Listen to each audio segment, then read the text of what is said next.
இந்த யாக்கோபு ஒரு கூடாரவாசி. வெளியெல்லாம் ரொம்ப அவன் ஏசாவை போல கிடையாது. இந்த காட்டிலலாம் நடக்கிற ஆட்கள்லாம் கிடையாது. வீட்டிலேயே தான் இருப்பாப்புல. அம்மா பிள்ளை வேற. ஆனால் சூழ்நிலை பாருங்க, தன்னுடைய தகப்பன் வீட்டில் இருந்து பெயர்ஷெபாவிலேருந்து பத்தான் ஆரனுக்கு தனியாக போகிறாரு. ஒரு அஷூரன்ஸ் இல்லை. மாமா எப்படிப்பட்டவர், தகப்பனும் கைவிட்டாச்சு, தாயும் கைவிட்டாச்சு, அண்ணங்காரன் எப்போ கொல்லுவான்னு தெரியாது. அந்த மாதிரி ஒரு சூழ்நிலையில், மோசமான ஒரு சூழ்நிலையில் அந்த வேத வல்லுநர்கள் சொல்கிறாங்க, பெயர்ஷெபாவிலிருந்து பத்தான் ஆரனுக்கு கிட்டத்தட்ட 700 கிலோமீட்டராம். 700 கிலோமீட்டரு தனியாக நடந்து போகிறார். பாருங்களேன், ஆபிரகாமுடைய எவ்வளோ சொத்துக்கள் எல்லாமே ஈசாக்கு வந்திருக்கு. அப்படி தானே? ஈசாக்குடைய சொத்துக்கள் எல்லாம் பாருங்க யாக்கோபுக்கு வரல. எவ்வளோ ஒட்டங்க வச்சிருப்பாங்க, எவ்வளவு ஆபிரகாமுடைய சொத்து இந்த பூமி தாங்கி கொள்ளாத அளவுக்கு இருக்குதான்.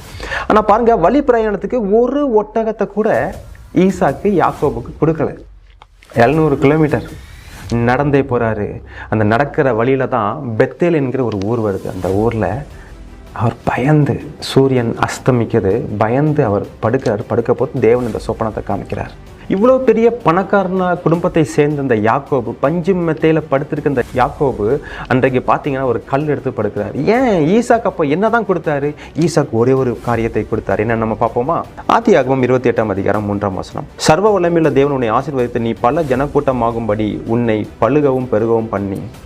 பாருங்க, ஈசாக்கு ஒரு விஷயத்தை அவர் சொல்றாரு, உனக்கு நான் கொடுக்குற இந்த எர்த்லி பிளெஸிங்ஸ்லாம் உனக்கு ஹெல்ப் பண்ணாது மகனே, ஆனால் உனக்கு என் தகப்பனை ஆசீர்வதித்த சர்வ வல்லமையுள்ள தேவன், ஹல்லேலூயா, ஆல்மைட்டி காடை யாக்கோபுக்கு ஃபர்ஸ்ட் டைம் ஒரு இன்ட்ரோ கொடுக்குறாரு. பாருங்க, ஒருவேளை இன்னைக்கு நீ நினச்சிட்டு இருக்கலாம், என் வாழ்க்கையில் எந்த சொத்து சுகம் எதுவுமே இல்லையே, நீ சொத்து சுகத்தை காட்டிலும் சர்வ வல்லமையுள்ள தேவன் உன்னோடு இருக்கிறார் என்று நீ நினைத்துக்கொள் மகனே. அதை கொஞ்சம் நீ ஆராய்ந்து பாரு. உண்மையிலே தேவன் என்னோடு இருக்கிறாரா? தேவன் உன்னோடு இருந்தால் நிச்சயமாகவே எல்லாம் உன்னோடு.